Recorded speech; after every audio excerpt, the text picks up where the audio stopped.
Okay, this is just a little demo of how to access some CSV files that contain crowdsourced bathymetry data and visualize them with hvplot.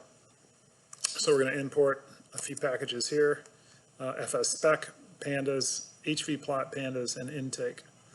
And here we're going to just go to a particular bucket on Amazon where this data sits, and we're just going to pull 1 day's worth of data. So we're going to list all the data in that directory, pull that file list, and then just reconstruct these names that begin with HTTPS. So if we execute this cell, we're going to get back 52 URLs, and the first one, looks like this, which is just something you can load right into pandas. But when you have a nice big list like that, it's convenient to use intake. We can open CSV files with a list of URLs. So we're just going to use intake to do that, which is a handy little thing for helping to read data. It takes a few minutes to read those 52 files, or it takes a few seconds, 8 seconds, and we have 75,000 data points found. So now we have a data frame. Let's just take a look at the beginning of it, see if it looks okay. Yep, it's got all the stuff in it that it should have. The unique ID, platform name, the provider, but most critically, the lat, lon, depth, and time. So then we can go down and just visualize that pandas data frame with hvplot. We're going to just plot the data as points.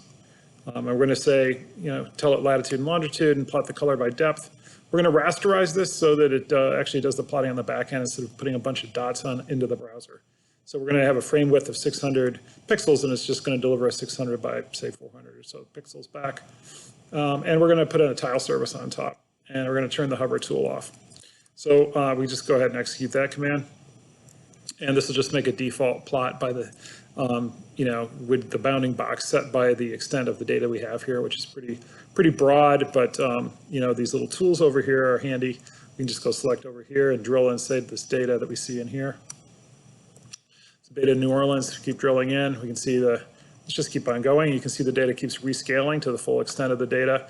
Now we can see that there's 2 ship tracks through here, collecting data between, 10 and 50. I suppose that's, I don't know what that is, what that unit is. But anyway, that's the demo.